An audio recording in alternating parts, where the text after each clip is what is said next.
నిన్ను పిలిచింది నీ సామర్థ్యం కాదు, దేవుని కృప. న్యాయాధిపతులు 6వ అధ్యాయం 12వ వచనం చూసుకున్నట్లయితే, పరాక్రమశాలి అయిన వీరుడా శూరుడా అని యెహోవా నీకు తోడై ఉన్నాడని దేవుని వాక్యం సెలవిస్తూ ఉంది. దేవుని చూసి ప్రియ దేవుని సంగమా, మనలో చాలామంది అనుకుంటా ఉంటాం, అనేకసార్లు మనం అడిగే ప్రశ్న ఏంటంటే, ప్రభువా నాలో ఏమి చూసిందని పిలిచావు? నాలో ఏ అర్హత లేదు, నేను గొప్పవాడిని కాదు, నాకు ఏమీ కూడా విద్య లేదు, నాలో ఏ మంచితనము లేదు, నేను మంచి శ్రీమంత కుటుంబం నుంచి వచ్చిన వాడిని కాదు, నేను ప్రతిభావంతుడిని కాదు. కానీ వినండి, దేవుడు నిన్ను పిలిచింది నువ్వు ఎవరో అని చూసి కాదు. కానీ నేను చెప్తున్న మాట ఏంటంటే, నీవు ఆయన కృపలో ఏమై కాబోతున్నావో అని చూసి ఆయన నిన్ను పిలిచాడని సత్యాన్ని గ్రహించుకోవాలి. ఈరోజు గమనించినట్లయితే మనుష్యులు మన వర్తమాన్ని చూస్తారు, కానీ దేవుడు మన భవిష్యత్తును చూసేవాడుగా ఉన్నాడండి. మరలా చెప్తున్నా, మనుష్యులు మన వర్తమానాన్ని చూసేవారుగా ఉన్నారు, కానీ దేవుడు మన భవిష్యత్తును చూసేవాడుగా ఉన్నాడు. ప్రియమైన దేవుని బిడ్డలారా, మొట్టమొదటి విషయం చూసుకున్నట్లయితే, దేవుడు నీ పరిస్థితిని కాదు, నీ పిలుపును చూస్తాడు.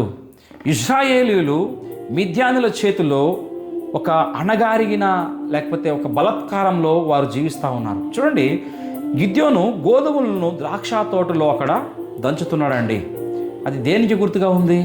ఆయనకున్న భయానికి గుర్తుగా ఉంది. అతను యోధుడిలా కనపడతలేదు, కానీ అక్కడ మనకు గమనించినట్లయితే ఒక ఓడిపోయిన మనిషిలాగా మనకు కనపడతా ఉన్నాడు. అవునా? అంత మాత్రం కాకుండా కానీ అక్కడ దేవదూత వచ్చి చెప్తా ఉన్న మాట ఏంటంటే, ఏం చెప్తున్నాడు అక్కడ దేవదూత? పరాక్రమశాలి అయిన వీరుడా అని పిలుస్తూ ఉన్నాడండి. గమనించండి, గిద్యోను తనను తాను ఎలా చూశాడో దేవుడు ఆయనని అలాగా చూడలేదు. 1 సాముయేలు 16:7 మనందరికీ తెలిసిన వాక్యం. మనుష్యులు పై రూపాన్ని చూస్తారు, కానీ దేవుడు మన హృదయాన్ని చూసే దేవుడు అయి ఉన్నాడండి. రెండో విషయం చూసుకున్నట్లయితే, దేవుడు పిలిచినప్పుడు ముందుగా మన గుర్తింపును ఆయన మార్చేవాడుగా ఉన్నాడని సత్యాన్ని గ్రహించండి. ఎందుకంటే గిద్యోను వెంటనే అన్నాడు, అదే 6వ అధ్యాయం 15 వచనం అంటాడు, దేవా నా వంశము మనుష్యుల్లో చాలా అల్పమైనది, కనిష్టమైనది, నా తండ్రి ఇంటిలో నేను చాలా చిన్నవాడును అంటున్నాడు ఆయన. అతని సమస్య మిద్యానులు కాదండి, ఆయన నిజమైన శత్రువులు మిద్యానులు కాదు కనపడలేదు, కానీ ఆయన సమస్య, ఆయన శత్రువు నిజంగా మనం చూసినట్లయితే ఆయన మనస్సే ఆయనకు శత్రువుగా కనబడతా ఉందండి. అతను తాను చిన్నవాడిగా చూసుకుంటున్నాడు, చాలా అల్పంగా ఎంచుకుంటున్నాడు. ఈరోజు చాలామంది మనలో కూడా అలాగే మనము ఆలోచించేవారుగా ఉన్నాం. నేను చేయలేను, నేను పనికిరాని వాడను, నా వల్ల కాదు. కానీ దేవుడు చెప్తా ఉన్నాడు, నీ గురించి నువ్వు చెప్పేది కాదు, నీ గురించి నేను చెప్పేది మాత్రమే నిజం అనే ఒక మాటను ఆయన చెప్తా ఉన్నాడండి. మూడో విషయం చూసుకున్నట్లయితే ప్రియమైన దేవుళ్ళరా, దేవుడు ఉపయోగించే ముందు విగ్రహాలను కూల్చమంటున్నాడు ఆయన. చూడండి, దేవుడు గిద్యోనును మొదటి యుద్ధానికి వెళ్ళమని చెప్పలేదు, కానీ ముందుగా తన ఇంట్లో ఉన్న బయలు బలిపీఠాన్ని ఆయన కూల్చమన్నాడు. ఎందుకు? ఎప్పుడైనా ప్రశ్న వేసుకున్నట్లయితే, బయట శత్రువును ఓడించడానికి ముందు మన లోపల ఉన్న విగ్రహాలని పడగొట్టాలనే సత్యాన్ని ఈరోజు దేవుని వాక్యం మనకు తెలియజేసేదిగా ఉంది. మన జీవితంలో కూడా చాలాసార్లు గర్వం, భయం, మనుషుల భయం, ఈ లోక ప్రేమ, ఇవన్నీ కూడా మన కుటుంబం పైన అతి అయిన వ్యామోహం, మన ఆస్తులపైన అతి అయిన వ్యామోహం, మన ఉద్యోగం పైన వ్యామోహం, ఇవన్నీ కూడా ఒక టైప్ ఆఫ్ విగ్రహాలేనండి. ఈ సత్యాన్ని గ్రహించుకోవాలి. దేవుడు పరిశుద్ధత లేనిదే శక్తిని ఇవ్వడు. 4వ విషయం చూసుకున్నట్లయితే, దేవుడు బలహీనలను ఎంచుకుంటాడు తన మహిమ కొరకు. ఎవరు ఎంచుకుంటాడండి?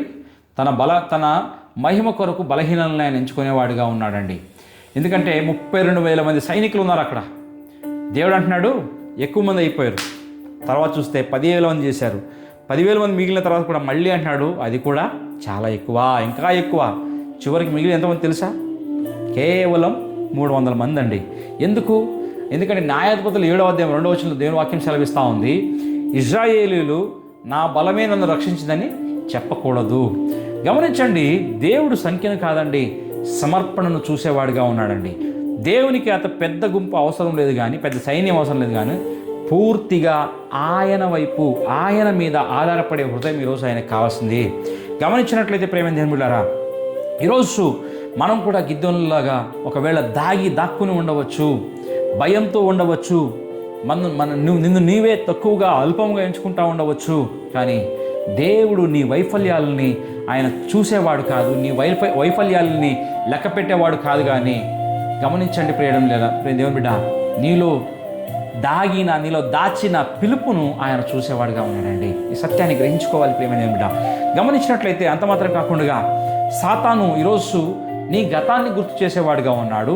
దేవుడు నీ యొక్క భవిష్యత్తును ఆయన ప్రకటించేవాడుగా ఉన్నాడు. సాతాను చెప్తాడు నువ్వు బలహీనుడివి, దేవుడు చెప్తాడు నా కృప నీకు చాలును, నీ బలహీనతలు నా శక్తి నీకు పరిపూర్ణమవుతుందని. హల్లెలూయా. గమనించినట్లయితే ప్రియమైన దేవుని బిడ్డలారా, గిద్యోను మారింది అతని శక్తి వల్ల కాదండి. మనం గమనించినట్లయితే అతను దేవుని మాటను నమ్మిన రోజు అతని జీవితం మారిపోయిందండి. దేవుడు అతనిని పరాక్రమశాలిని పిలిచినప్పుడు ఆయన ఇంకా భయంతోనే ఉన్నాడు. అంటే దాని అర్థం ఏంటి గమనించారా? దేవుడు నిన్ను పిలిచినప్పుడు నీ ప్రస్తుత పరిస్థితిని బట్టి కాదు, కానీ నీ భవిష్యత్తును బట్టి పిలిచేవాడుగా ఉన్నాడు. మళ్ళీ చెప్తున్నా, దేవుడు మనల్ని పిలిచినప్పుడు మన ప్రస్తుత పరిస్థితులను బట్టి కాదు, కానీ మన భవిష్యత్తును బట్టి ఆయన పిలిచేవాడుగా ఉన్నాడండి. అంటే మన భవిష్యత్తును ముందుగానే ఆయన చూసే దేవుడుగా ఉన్నాడు. ఈరోజు దేవుడు కూడా మనల్ని పేరును కాదు, మన పిలుపును ఆయన పిలుస్తూ ఉన్నాడు. ఆయన చెప్తున్నాడు, నీవు భయపడే వ్యక్తివి కాదు, నీవు నా చేతిలో ఉపయోగపడే పాత్రవి అని. ఈరోజు మన హృదయంలో ఇంకా భయం ఉందా? మన గురించి తక్కువగా మనం ఆలోచిస్తున్నామా? అయితే ఈరోజు గిద్యోనులాగా ఇలా లేచి చెప్దామా ఈరోజు, ప్రభువా నా సామర్థ్యాన్ని కాదు, నీ కృపను నమ్ముతాను, నీ కృపనే నమ్ముతున్నాను, నా బలహీనతను నీ బలంగా మార్చు నాయనా, నా జీవితాన్ని నీ మహిమ కొరకు ఉపయోగించుకొని చెప్దామా ఈరోజు. ఖచ్చితంగా ఒకవేళ చెప్పినట్లయితే దేవుడు మనల్ని ఏ పరిస్థితిలో ఉన్నా కూడా తన మహిమ కొరకు మనల్ని ఆయన ఉపయోగించుకునే దేవుడై ఉన్నాడు. కనుక ఒకవేళ ఇంకా నువ్వు ఇన్ఫీరియారిటీ కాంప్లెక్స్లో, ఇంకా భయంలో, ఇంకా నేను అయోగ్యుడిని అల్పుణ్ణి నేను ఎంచుకునే ఒక పరిస్థితుల్లో ఉన్నట్టయితే దేవుని వాక్యం ఈరోజు నీతోనే గిద్యోను ముఖాంతరంగా మాట్లాడింది. దేవుడు నేను అంటున్నాడు పరాక్రమశాలి అని. దేవుడు నీ భవిష్యత్తును చూసేవాడుగా ఉన్నాడు, గతాన్ని చూసేవాడు కాదండి. ఆయన నీ భవిష్యత్తును చూసి పిలుస్తున్నాడు. సో దేవుని దగ్గరకు రా, మన జీవితాన్ని మార్చుకుందాం, ఆయన ఇష్టానుసారంగా ఆయన చిత్తానికి అప్పచెప్పుకొని మన జీవితంలో కూడా పరాక్రమశాలుగా ఆయన సేవ కొరకు, ఆయన రాజ్య విస్తరణ కొరకు మహిమగా మనం ఉపయోగపడదాం. దేవుడు మనందరినీ కూడా ఆశీర్వదించును గాక. ఆమేన్. దేవుడు మిమ్మల్ని ఆశీర్వదించును గాక.